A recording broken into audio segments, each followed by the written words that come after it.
Assalamualaikum warahmatullahi wabarakatuh dan salam sejahtera. Saya Siti Rosdiana binti Rajuddin. Dan saya Nur Umairah binti Abdullah. Dan kami dari kelas BM SK 2. Kami akan membentangkan hasil kerja kami yang bertajuk Aktiviti Pengajaran dan Pembelajaran tentang Kemahiran Mendengar dan Bertutur berdasarkan Standar Kandungan dan Standar Pembelajaran. Tema bagi aktiviti yang dijalankan ialah kemahiran mendengar dan bertutur murid melalui konsep ayat silaan. Aktiviti ini dilakukan secara berkumpulan dan terbahagi kepada 3 kelompok mengikut tahap kemahiran murid.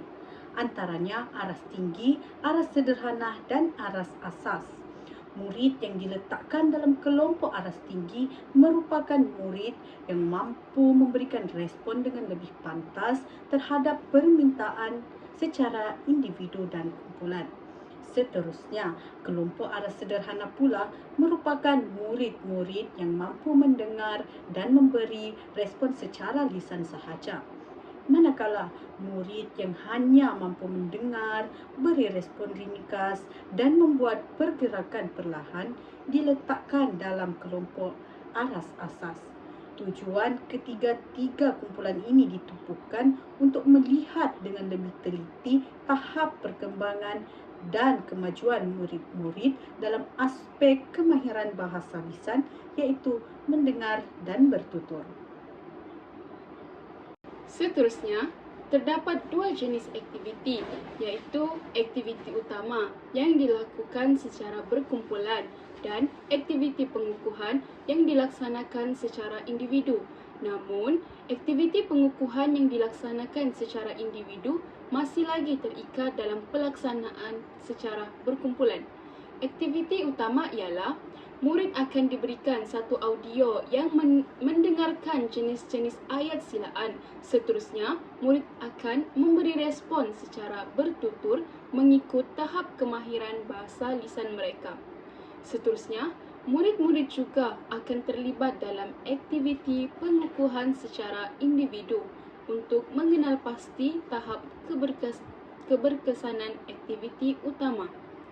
Melalui aktiviti pengukuhan ini juga, murid-murid yang berada dalam kelompok aras tinggi akan diarahkan untuk membina ayat sendiri, lalu menyebut kembali ayat yang dihasilkan.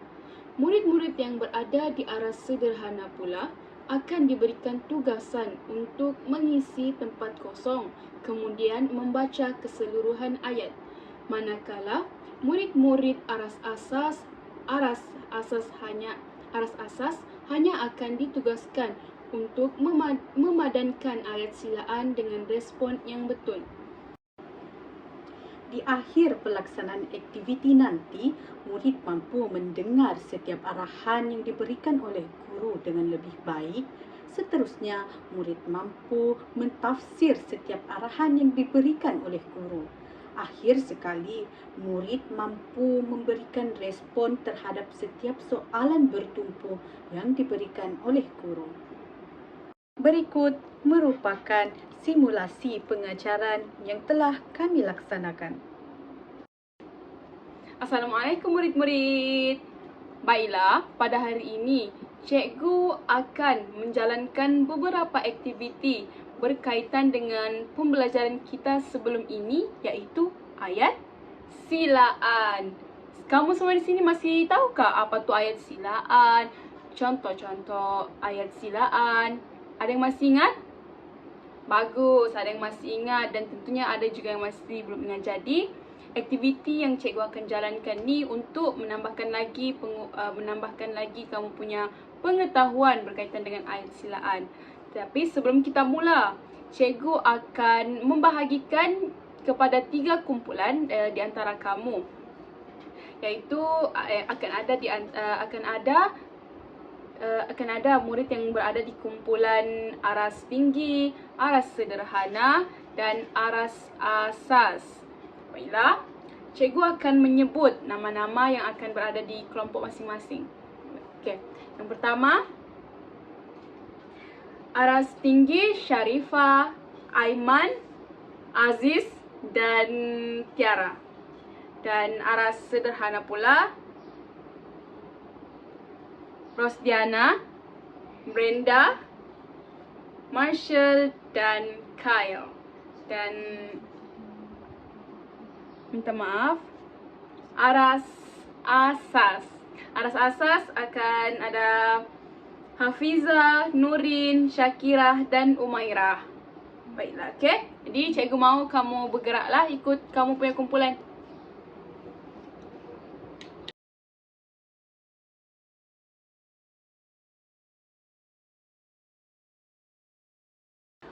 Baiklah murid-murid, cikgu mahu kamu berikan perhatian terhadap paparan LCD yang telah cikgu tunjukkan, kerana dalam paparan tersebut cikgu telah sediakan beberapa ayat silaan berserta audionya. Seterusnya, cikgu mahu murid-murid melaksanakan ayat silaan yang telah cikgu berikan. Terdapat 3 ayat silaan tersebut. Baiklah murid-murid, berikut merupakan teks dan audio bagi ayat silaan yang pertama. Cikgu mahu kamu dengar betul-betul ya. Sila hantar buku latihan kamu sebelum waktu bahasa Melayu tamat. Baiklah, kamu sudah dengar kan? Jadi, cikgu mahu setelah kamu lihat teks dan kamu dengar audio, cikgu mahu kamu hantar satu wakil daripada setiap kumpulan untuk kamu beri respon terhadap ayat silaan sebentar tadi. Okey, baiklah murid-murid, berikut merupakan audio ayat silaan yang kedua. Sila dengar baik-baik ya. Amir, sila duduk di kerusi yang telah cikgu sediakan. Wah, Amir dari kumpulan aras tinggi sangat menepati kriteria ayat silaan. Seterusnya, Amira dari kumpulan aras sederhana pun masih menepati beberapa kriteria ayat silaan. Dan akhir sekali, Umairah juga dari aras asas juga masih menepati kriteria ayat silaan, tetapi masih perlu menambah baik respon yang perlu dilakukan. Baiklah murid-murid, ini merupakan teks dan audio bagi contoh ayat silaan yang terakhir. Dan cikgu, sekali lagi cikgu mahu kamu dengar baik-baik. Okey? Murid-murid, sila isi borang penyertaan ini dengan lengkap. Baiklah murid-murid, sebelum kita mengakhiri sesi pembelajaran kita pada hari ini, cikgu akan berikan lagi satu tugasan terakhir. Tetapi tugasan tersebut berlainan mengikut kelompok masing-masing. Bagi kelompok aras tinggi, cikgu mahu kamu membina ayat silaan sendiri, kemudian menyebut kembali ayat yang kamu telah hasilkan. Seterusnya, bagi kelompok aras sederhana pula, cikgu mahu kamu mengisi tempat kosong, kemudian membaca keseluruhan ayat tersebut. Dan akhir sekali, bagi kelompok aras asas pula, cikgu telah sediakan satu tugasan yang tugasan memadankan ayat. Yang kamu perlu lakukan ialah kamu hendaklah memadankan ayat silaan tersebut dengan respon yang betul. Dan cikgu harap kamu buat yang terbaik. Kesimpulannya, aktiviti pengajaran dan pembelajaran yang berlandaskan di SKP memberi impak positif terhadap kurikulum, terutamanya kepada murid-murid sekolah rendah. Aktiviti-aktiviti yang dijalankan bersesuaian mengikut tahap-tahap penguasaan murid dalam pembelajaran, misalnya dalam konteks kemahiran lisan.